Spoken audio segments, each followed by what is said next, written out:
Olá, seja muito bem-vindo, muito bem-vinda a mais um vídeo no canal. E no vídeo de hoje a gente vai ver como manipular os inteiros e quais são as suas principais operações que a gente consegue fazer. Então, para a gente começar a fazer a manipulação dos números inteiros, a gente precisa lembrar, né, que as variáveis do tipo inteiro elas são usadas para representar números inteiros, né? Então, são números sem a casa decimal. Esse tipo de variável é perfeito para a gente contabilizar tipo de valores como vida, pontuação, moedas, quantidade de inimigos e afins, né? No GDScript, quando a gente instancia uma variável do tipo int, ela pode fazer a representação dos valores, né? De menos 2 elevado na 26 ou até 2 elevado na 26, né? Ou, através de uma representação mais comum, né, para nós, ele consegue representar desse valor negativo até esse valor positivo, né? Eu nem vou me atrever a fazer a leitura desses valores, porque eu nem faço ideia como eles se chamam, né? Então, quando a gente instancia lá, a gente declara uma variável, né? Var vidas, atribuindo o valor como inteiro igual a 3. Na prática, lá na memória, a gente está alocando aquele espaço, né? Lembrando do vídeo lá de alocação de variáveis, ele está alocando esse espaço, que na prática são 64 bits, onde cada bit representa 0 e 1. Então, aquele espaço lá que é alocado de forma prática e direta na memória vai ser uma sequência de 0 e 1. Então, depois o interpretador ali da linguagem, ele traz ali para nós a representação que a gente quer, né? No caso, por exemplo, um 3. Sabendo disso, a gente pode começar a pensar que a gente vai manipular esses valores, né? E as manipulações que a gente tem, a primeira é a mais fácil e tranquila da gente pegar, que são as operações aritméticas. Dentre as operações aritméticas, as mais comuns que a gente tem são a adição, subtração, multiplicação, divisão e módulo. Aqui também tem outras operações, né? Por exemplo, exponenciação, mas aqui eu vou pegar só esses aqui que são as mais comuns entre todas as linguagens de programação. Mas fique sabendo que existem outras, né? Por exemplo, a de exponenciação, e depende da finalidade da linguagem de programação. Eu vou me atentar a essa aqui, porque são as mais básicas e que são as que a gente mais utiliza. Então vamos dar uma olhada agora num exemplo aqui de código na Godot. Já deixei pronto aqui a ideia de ser um exemplo didático, né, das operações com os inteiros, e o contexto desse código aqui é que ele simule um jogo de aventura muito simples, né? Só para a gente contextualizar o que vai estar sendo representado aqui dentro desse código aqui. Então, primeiro, vamos declarar algumas variáveis, né? Então, vamos declarar a pontuação, o número de moedas coletadas, o número de inimigos derrotados e o número de vidas atuais, né? Então aqui a gente já consegue atribuir alguns valores, né, para essas representações, no caso para essas variáveis, que aqui no caso foi que a gente já vai começar com 15 moedas, já vai ter derrotado 7 inimigos e a gente vai ter 3 vidas. Depois logo mais ele vai printar esses valores e vamos lá para as operações aritméticas. Para ficar uma forma bem dinâmica aqui, para a gente ir vendo esses valores mudando e sendo manipulado, eu vou executar aqui com o modo debug ativo. Então vocês podem reparar aqui que eu botei vários breakpoints, né, assim que se chama aqui essas bolinhas vermelhas, que a gente está dizendo aqui para Godot que quando chegar nessa linha de código, tu para de executar e espera eu tomar alguma ação para, no caso, se vai continuar ou vai encerrar a execução desse código. Então deixa eu rodar aqui. Então ele rodou, já parou aqui, e sempre quando para um breakpoint, ele já aponta direto para onde parou. Então, se eu pegar e olhar aqui a saída da Godot, a gente consegue ver aqui, né, que teve aquele print inicial, né? Então, estado inicial do jogador e tal. E ele está com a execução parada aqui, né? Então, eu vou vir aqui na aba de depurador para a gente conseguir olhar e perceber que aqui a gente já consegue ver todas as variáveis que foram declaradas, na verdade, todas as variáveis que foram identificadas nesse script e ver os valores atuais, né, dessas variáveis. Então aqui a gente já consegue ver que a gente tem os mesmos valores ali que a gente definiu, eles estão sendo representados aqui nessa interface da Godot. Então, aqui a engine ela já é inteligente de poder pegar, fazer aquela leitura lá da memória e trazer aqui no formato bonitinho que a gente está esperado, né? Quando a gente vai estar debugando aqui, a gente não vai estar vendo aqueles 0 e 1, por mais que na prática lá é o que está sendo armazenado na memória.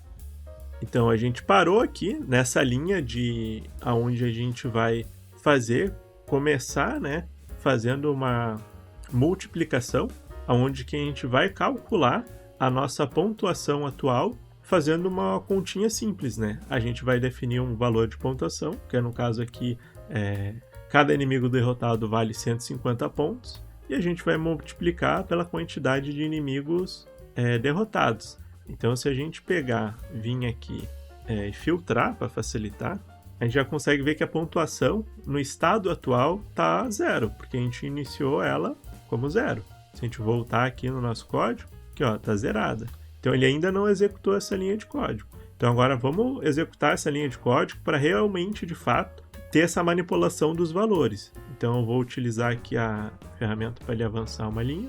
E beleza, ele avançou para a próxima aqui, né, no caso para o próximo breakpoint. Então ele já executou, né, fez o cálculo aqui da pontuação. Né, se a gente pegar lá 150, fazer V7, vai dar 1050. Né? Então aqui ele já atualizou os valores aqui para nós, né?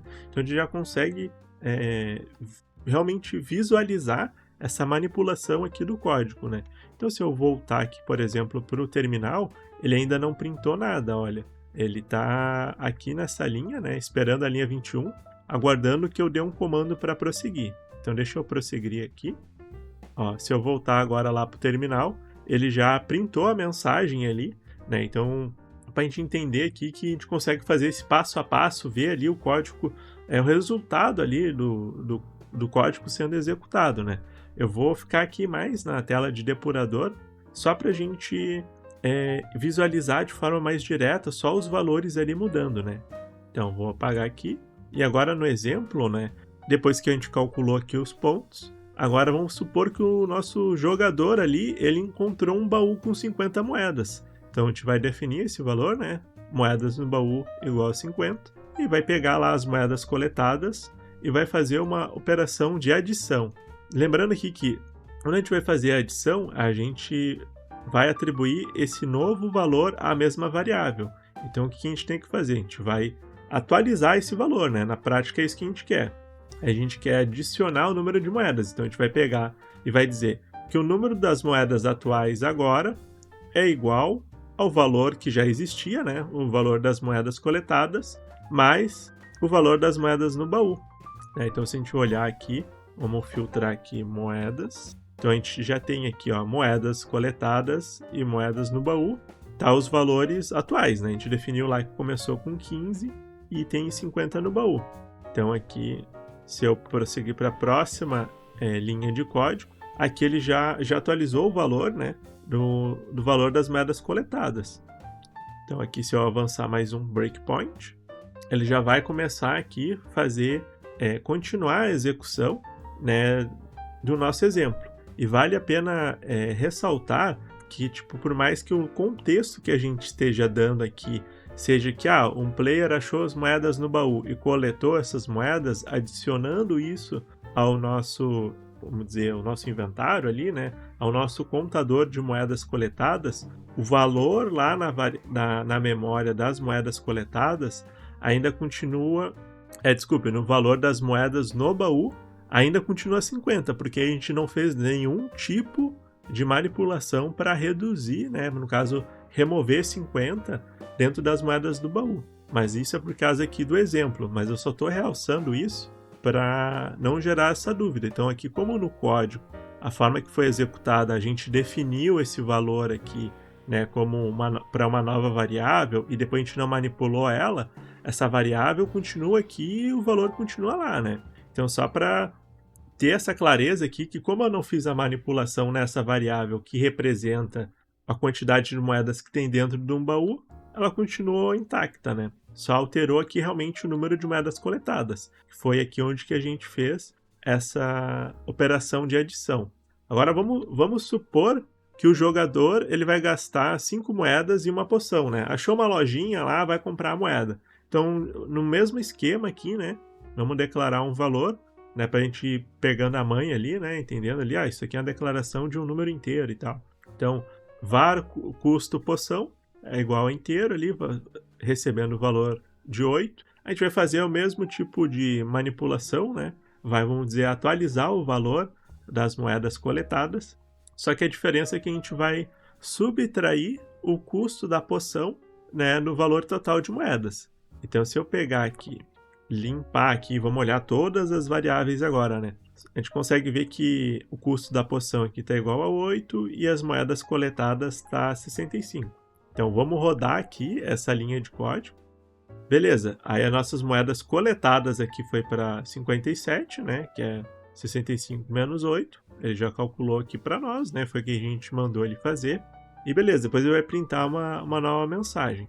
Então, assim que a gente consegue fazer uma operação de subtração, né? Vocês estão vendo que não muda nada do que a gente vê na escola, né? Então, tipo, a ideia é a mesma, só que a diferença é que a gente está dizendo para o computador fazer essas operações e alterar esses valores aqui da memória. Agora vamos ver como é que a gente consegue fazer uma divisão. Avancei aqui para o próximo breakpoint. Então, a ideia é que agora o nosso jogador, né, o nosso player, ele quer dividir as moedas igualmente entre os membros da equipe. Então, a gente vai definir lá que são 4 membros, né, e a gente vai calcular quantas moedas vai ser por membro. Então, a gente vai botar aqui as moedas coletadas dividida pelo número de membros no grupo. E aqui vale lembrar que, como a gente está trabalhando com números inteiros, quando tiver uma divisão que resulte em número quebrado, isso é ignorado, né? Então, por exemplo, aqui até deixei um comentário. Um exemplo, né? Se a gente pegar 17 e dividir por 4, o resultado vai ser 4, ao contrário de 4,25, né?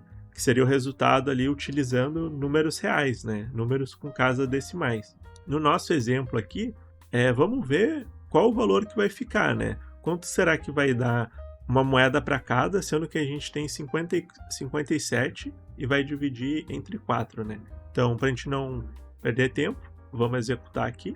E a gente já consegue ver que aqui as moedas por membro já atualizou para 14, né? Então, beleza, ele calculou ali certinho, né? Então, aqui ele vai printar depois. E aproveitando esse gancho da divisão, vamos ver também um operador que é muito comum para a gente fazer vários tipos de operações que são bem, vamos dizer, interessantes, né? Que a gente consegue fazer, principalmente quando a gente está programando jogos, que é o operador de módulo, que é a ideia de ele pegar o resto de uma divisão, né? Então, pensando nesse mesmo contexto lá que a gente pegou as moedas e dividiu, como uma moeda é uma coisa única, né? A gente não consegue dividir uma moeda, né? Uma moeda, ela só, o valor dela só existe quando ela está inteira, né? Não pode pegar e dividir uma moeda no meio ali, né? Pegar uma moeda de R$1 e dividir no meio que vai valer 50 centavos. Não, né? Isso aí a gente tem que ter a moeda inteira. Então agora vamos pensar que nesse cálculo aí, vamos ver quanto que sobrou dessas moedas após a divisão. Então, para isso, a gente vai fazer esse cálculo através do operador de módulo. Então a gente vai definir aqui uma variável, só para a gente armazenar, né, os valores das moedas restantes. A gente vai pegar o número de moedas coletadas e aplicar o módulo em cima do valor do membro do grupo. Então o que ele faz? Ele faz o processo de divisão e pega o resto. Então ele vai pegar somente o resto e armazenar nessa variável. Deixa eu pular aqui, né, para a próxima linha, que o nosso está ainda na linha 37, e isso só vai acontecer na linha 40. Então, beleza, pulei ali, ele executou esse código. Se a gente vir aqui pesquisar lá pelas moedas, a gente já consegue ver que as moedas restantes ficou igual a 1. Né? Então, se a gente pegar 14, fazer vezes 4, vai dar 56. E ainda vai ter sobrado uma, né? O resto vai ser, se eu fizer o processo de divisão, vai sobrar 1. E a gente conseguiu buscar esse 1 através da operação de módulo. O módulo ele é muito importante para quando a gente quer fazer manipulações com números, que a gente quer saber quando é divisível um valor pelo outro. Enfim, existem várias formas e contextos de aplicar isso, né? Se vocês quiserem, tiverem interesse, deixem aqui nos comentários, eu posso trazer um vídeo específico trazendo exemplos de como a gente pode utilizar o módulo, né? Tem várias formas, né? Então deixe aqui nos comentários se vocês querem que eu traga esse tipo de vídeo, ou qual tipo de vídeo vocês acham que seria interessante eu trazer referente aos operadores aqui, manipulação dos inteiros, né? Agora, dando continuidade, né? Vamos ver as operações de atribuição.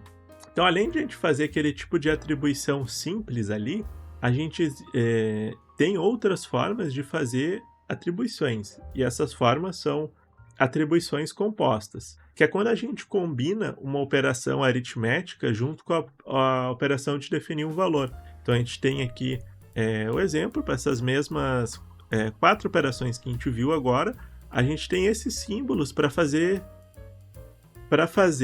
esse tipo de manipulação. Então, quando a gente quer fazer uma adição e uma atribuição de forma mais direta, com uma sintaxe, uma escrita mais simples, a gente consegue utilizar esses operadores. Vamos ver isso aqui no código. Então, a gente voltando para o código, deixei alguns exemplos para simplificar, né? Então, a gente consegue reparar aqui que é uma forma muito mais curta de se escrever aquelas operações aritméticas. Então aqui vamos pensar que o jogador agora ele encontrou mais 10 moedas. Aí após o jogador pegar as 10 moedas, a gente vai computar esse valor, né? A gente vai fazer o cálculo aqui para atualizar o valor lá na nossa variável de moedas coletadas. Então a gente consegue reparar que a gente consegue fazer o sinal, né, de adição mais o valor que a gente quer manipular. E isso é equivalente da gente fazer todo aquele processo da gente escrever, né? Então o nome da variável é igual ao nome da variável mais o valor, né? Então quando a gente quer fazer esse tipo de manipulação aqui, né, a gente quer pegar o valor que já existe dentro daquela variável e fazer algum tipo de manipulação, a gente consegue utilizar essa forma mais curta de escrita. Então a gente vai, no caso aqui, adicionar mais 10 moedas. Esse tipo de manipulação, a gente quer pegar o valor atual naquela variável e adicionar algo. Então a gente não precisa escrever dessa forma extensa e a gente pode fazer fazendo uma escrita bem mais curta assim. Então se a gente executar essa linha de código, pulei aqui para a próxima, né? A gente já conseguiu ver que ele aumentou, né, de 57 para 67 aqui o valor da nossa variável, né? Um outro exemplo aqui, né, vamos pensar que o jogador levou um dano e ele vai perder 1 de vida. Então a gente consegue fazer essa mesma dinâmica, né, de pegar, só acessar o nome da variável ali, pegar o valor dela e subtrair no caso 1, né? Então essa escrita aqui de código é igual a gente escrever assim, né? Pegar aqui o valor de vidas vai ser igual a vidas menos 1. A gente consegue fazer esse tipo de manipulação. É só uma forma mais curta realmente de escrever, que na prática tem o mesmo resultado, mas às vezes pode se tornar mais legível ou mais prático para nós que é programadores. Então, para o computador não tem diferença nenhuma, mas o que vai afetar é como a gente vai fazer a leitura desse código. Às vezes é muito mais fácil a gente escrever assim, do que pegar e ficar acessando ali, né, escrevendo novamente ali, né? Então são duas formas de fazer o mesmo tipo de manipulação, né? Então se a gente reparar, aqui dentro das nossas variáveis ele está com o valor de vidas igual a 3, né? Vou executar ali, a gente pode ver que ele executou aquela linha e já atualizou o valor, né? A gente está com as vidas igual a 2.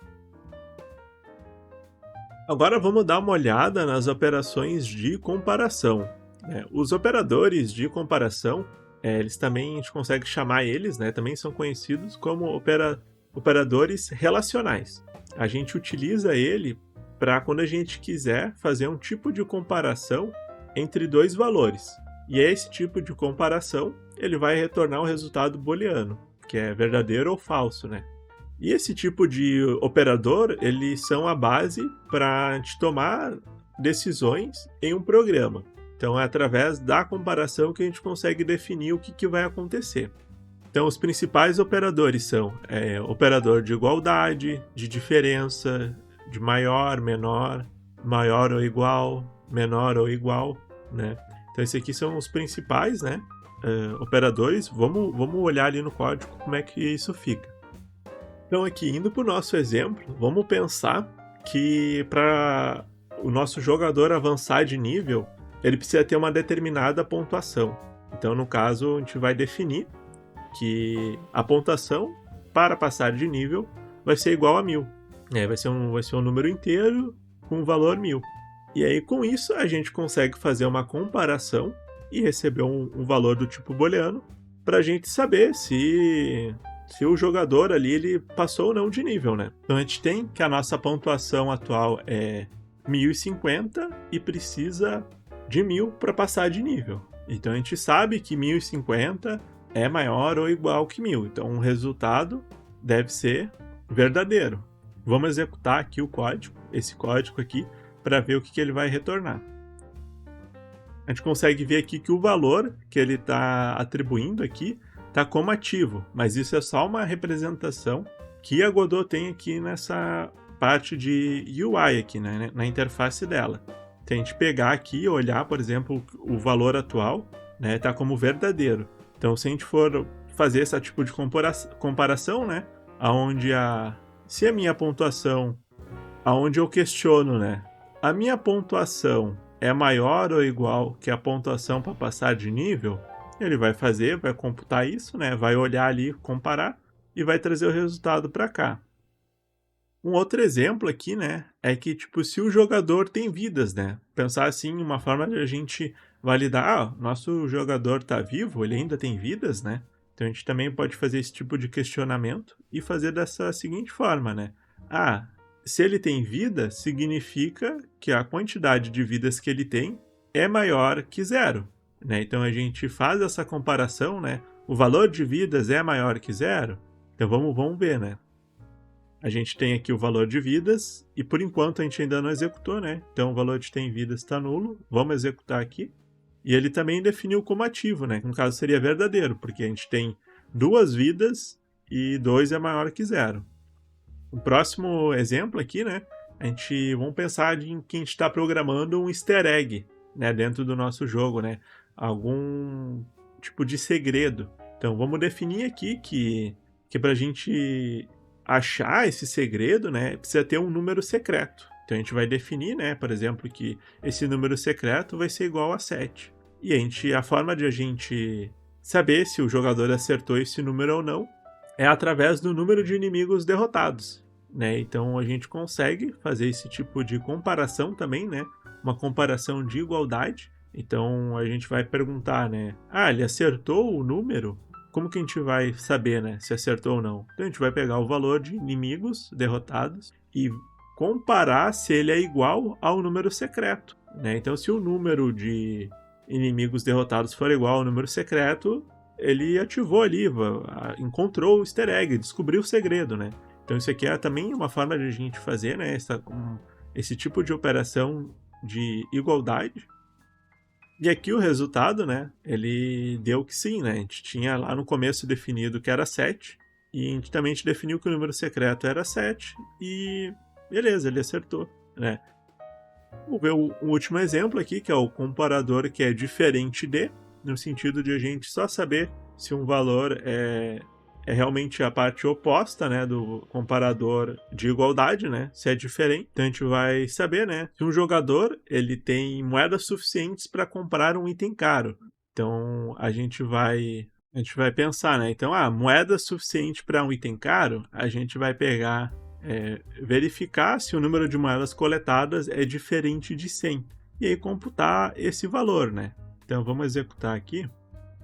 E aqui, no nosso caso, ele deu que sim, é verdade. Só que a gente pode pensar que, logicamente, isso aqui pode ser um falso positivo, né?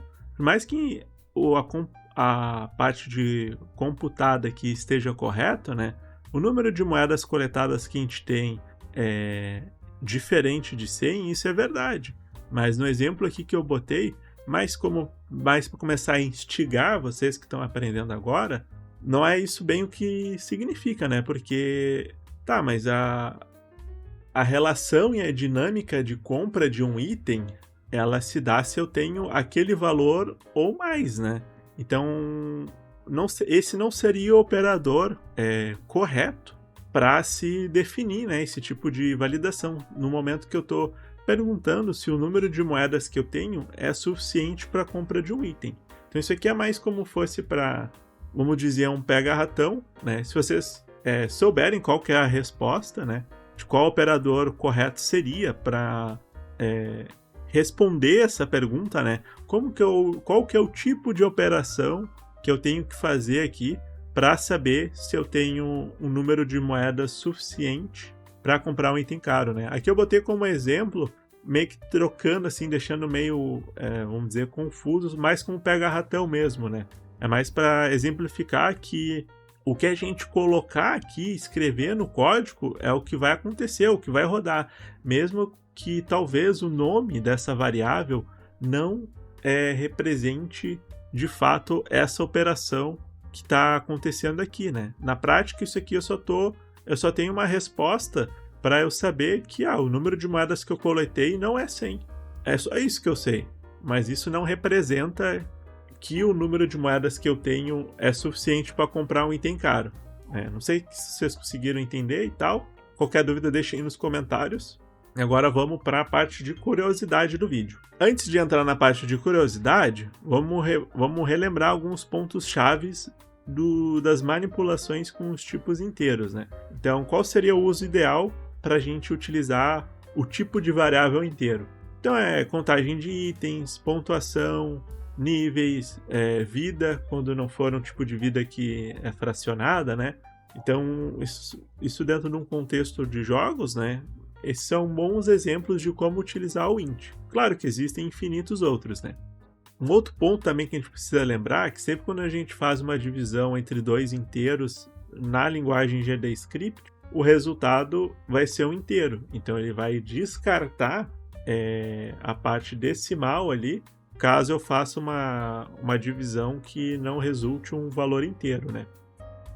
Interessante a gente reparar que o interpretador aqui da Godot, para várias coisas ele é muito inteligente. Então, quando eu fiz ali um exemplo para demonstrar isso, de ter uma divisão ali que não é por números com casas decimais, né, do tipo float, a Godot ela consegue identificar e deixa um alerta. Ele consegue identificar e mostrar para nós aqui como um alerta, né? Então, dizendo que tem uma divisão entre inteiros e que a parte decimal será descartada. Então a gente precisa deixar isso em mente para que, se a gente estiver fazendo algum tipo de divisão ou qualquer outro tipo de manipulação que é necessário a gente ter a casa decimal e a gente estiver usando um número inteiro, significa que a gente está representando essa informação de uma forma menos precisa ou equivocada, né? Então, de repente, se acontecer algum cenário, alguma coisa que isso aconteça, vocês conseguem se perguntar, será que aqui eu não tenho que usar um outro tipo de variável ao invés do inteiro? Né? Então, são casos e casos. Recapitulando também, a gente tem a parte de módulo, que é a operação do módulo, ela só funciona com números inteiros, e ela vai retornar o resto de uma divisão. Agora sim, a gente indo para a parte de curiosidade, vamos dar uma olhada aqui em outros operadores. Então, a gente vai dar uma olhada nos operadores de bitwise. Primeiro, a gente tem que lembrar que os operadores de bitwise são apenas para as variáveis do tipo int, então eles são estritamente ligados com os tipos inteiros, né? E os operadores de bitwise, ou seja, bit a bit, eles manipulam os bits individualmente, né? Os zeros e uns que estão armazenados lá direto na memória. Eles não vão trabalhar com a representação daquela informação. Então, por exemplo, a gente definiu um inteiro, que são números inteiros. Esses tipos de operadores, eles não vão trabalhar ali com 1, 2, 3, 4. Não, eles só vão manipular os bits. Um contexto que eles podem ser utilizados é que eles são extremamente rápidos e muito eficientes quando a gente pensa no contexto de uso de memória. Então, a gente pode pensar que um único inteiro, né, uma única variável do tipo int, ela pode armazenar até 64 estados de ligado e desligado. E aí, pensando nessa dinâmica, a gente consegue criar comportamentos que a gente deseja, né? Lembrando que aqui eu estou utilizando os valores de implementação com base na linguagem GDScript. Então pode ter alguma outro tipo de linguagem que o número de bits alocado para representar o número de inteiro pode ser diferente, né? No caso aqui do GDScript, ele usa 64 bits para fazer essa representação dos números inteiros. Sabendo desse comportamento, né, o uso mais comum para os operadores de bitwise no contexto de jogos é a gente utilizar eles com um padrão de bitmask ou bitflags, que é onde que dentro dos bits, né, onde cada bit, eles vão representar um estado booleano, né, verdadeiro e falso, que seriam 64 estados que eu comentei antes, né?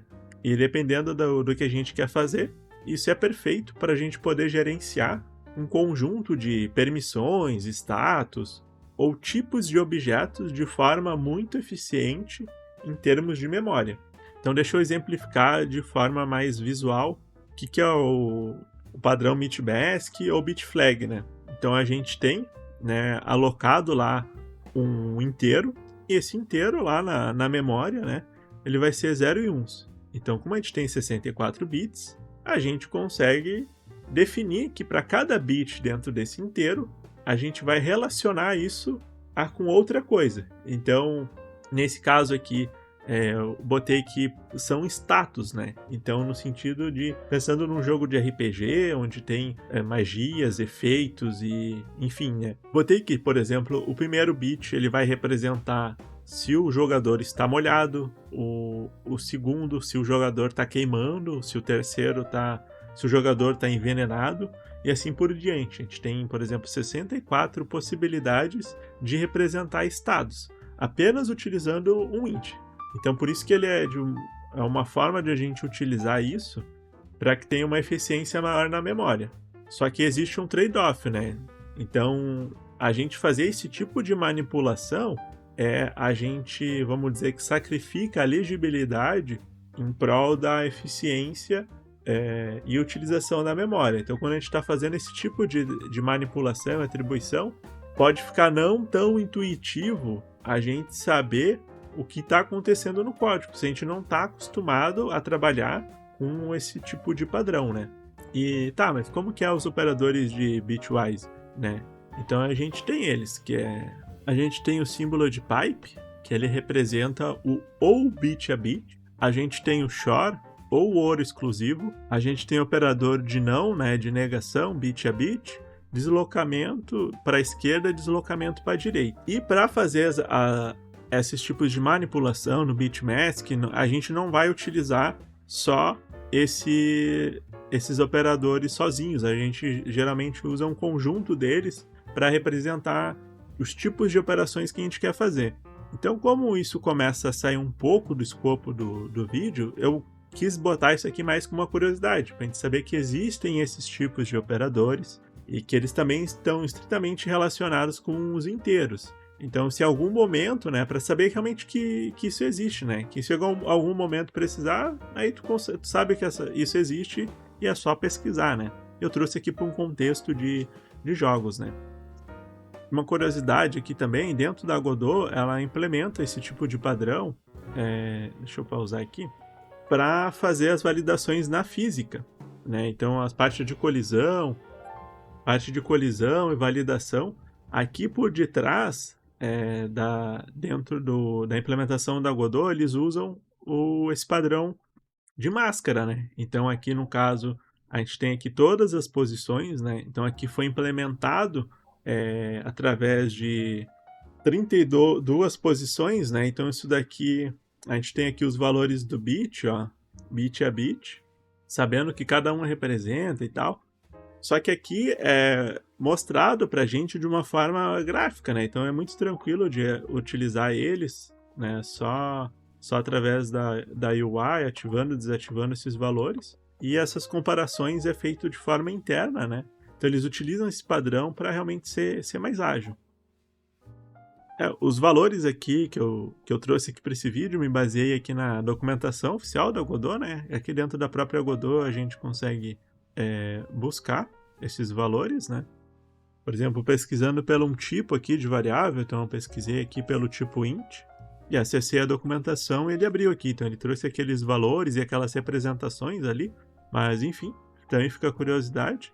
E aqui, se vocês quiserem se aprofundar mais nos operadores, e porque aqui é o que acontece, por exemplo, quando eu vou fazer uma multiplicação, utilizar o operador de multiplicação junto com uma cor, né? O que isso acontece? Então, tipo, aqui dentro da documentação da Godot, vai trazer todos esses operadores que estão implementados aqui dentro da engine. Então, a gente consegue olhar no detalhe, né? Então, por exemplo, aqui, ó, se eu usar o operador de asterisco com o vetor 2i, né?